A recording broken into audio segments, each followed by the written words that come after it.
Do you consider yourself to be well-versed on end times matters? Get ready for some surprising discoveries. We're going to reveal realities in this video that many have chosen to ignore, and what we have in store transcends traditional religion. Discover the 4 surprising indicators of Christ's second coming that are occurring right now. The most astounding thing is that what you're about to hear could completely change the way you think about the world in a matter of seconds. This perspective will shake even the most ardent skeptics. Stay with us while we solve the puzzle. The book I'm talking about is different from all the other history books available in public libraries. It is impossible to write authoritatively about the beginning of our world because no one was present to witness and document it. Nevertheless, we stand as the only bearers of knowledge about how it will all end, and that is extraordinary. The Lord didn't reveal the future to his followers just to satisfy their curiosity. Rather, he did so to prepare them for what's to come so they're not caught off guard by his return and don't misinterpret the signs. The Bible's narrative spans from the creation of the earth to the end of the world, covering a spectrum of events unprecedented in historical literature. Christians should be prepared for the return of the Lord. The Bible is replete with prophecies, with 735 of them spread across 25% of its chapters. Of these, 596 have already come to pass and have been literally fulfilled according to the scriptures. People often wonder if we are living in the end times, but the Bible speaks of them, and we have been living in these days for 2,000 years. The last days began at Pentecost, where the first prophecy of the end times was fulfilled. This indicates that 81% of biblical prophecies have come true, with some occurring centuries before they were supposed to. It doesn't take much faith to believe that the remaining 19% will likewise come true because the Bible has proven to be accurate in every prediction that has been possible up to this point. The majority of the remaining prophecies are related to Jesus' return and the events that will follow. There are about 20 of these that need to come true before the Lord returns. Jesus commanded us to watch and pray, but what specifically should we look for? We can't wait for him to show up by idly staring at the clouds. He intended for us to be aware of what is going on in the world and to recognize the signs he has given us so that we can get ready. These signs are the prophecies, so let's look at Matthew 24. In this chapter, the disciples asked Jesus about the signs of his coming. We can thank God for the clarity of his response. In the book of Revelation, he gives a more thorough and in-depth explanation, but here he summarizes the signs that will precede his arrival. While Jesus was reclining on the Mount of Olives, the disciples approached him in secret. Matthew 24 from verse 3 to 36, the disciples questioned, "Tell us, when will these things happen, and what will be the?" Jesus answered, "Don't let anyone mislead you. Many will come in my name claiming to be the Messiah and will deceive many. You will hear of wars and rumors of wars, but don't be frightened. Yes, these things must occur, but the end won't come right away." He meant for us to be aware of what was happening in the world and a sign of your coming and the end of the age. There will be earthquakes and famines in different parts of the world, but these are only the beginning of the suffering. After you are arrested, persecuted, and killed because you are my followers, many people will turn away from their faith, betray one another, and hate you. False prophets will also appear and deceive many people, and sin will be rampant everywhere, colding people's love. However, those who persevere until the end will be saved, and this good news of the kingdom will be preached throughout the world so that all nations will hear it.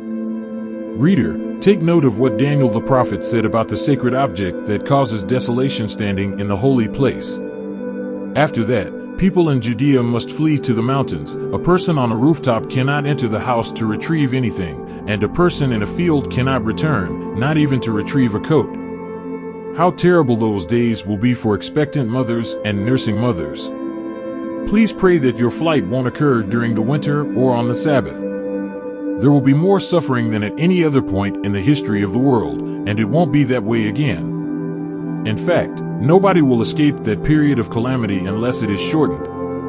So, if someone tells you, "Look, here is the Messiah," or "There he is," don't believe it, because false prophets and false messiahs will appear, performing great signs and wonders to try to trick even God's chosen ones. As I have already warned you, Just as lightning from the east can be seen in the west, so too will the arrival of the Son of Man. Similarly, the presence of vultures indicates the presence of a corpse nearby. These signs indicate that the end is near. Immediately following the distress of those days will not send forth its light. The heavenly bodies will tremble, the stars will fall from the sky, and finally the sign of the Son of Man will show in the sky, causing great sorrow among all the earth's peoples. They will see the Son of Man coming on the clouds of heaven with power and great glory. He will send his angels with a loud trumpet call, and they will collect his chosen ones from all over the world, from the ends of the earth to the skies. Now learn the lesson of the fig tree. As soon as its twigs get tender and its leaves come out, you know that summer is near. Similarly, when you see all of these things happening, you know that his return is very near, right at the door. Truly, I tell you, this generation will not pass away until all of these things have occurred. Heaven and earth will pass away, but my words will never pass away. He now gives us 4 distinct signs of his coming in this passage. What are these 4 signs exactly? The first is that there are clearly natural disasters occurring all over the world in different forms, such as wars, famines, and earthquakes. These events are undoubtedly happening, but they have been happening for over 2,000 years, and they are getting worse, so we are undoubtedly living in this first sign. As we near the end, Jesus warns us not to be misled. He says this repeatedly because there is a danger of deception both inside and outside the church.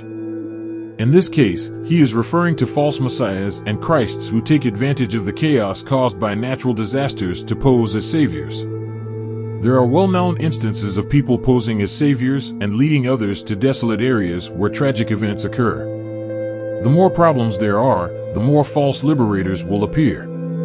However, as Jesus tells us, we shouldn't be alarmed or worried when we hear of a new war, tragedy, or famine emerging, because these are painful events, but they are not death throes, rather, they are birth pains. Therefore, when you read about disasters in the media, these are the pains that indicate something new is about to be born. This should completely change our attitude because we know where the promised liberator is. The world is moving. We shouldn't be as concerned or shocked by these developments as the rest of the world is. These tragedies are the birth, the suffering of an impending new world. Consequently, we are very distinct from one another.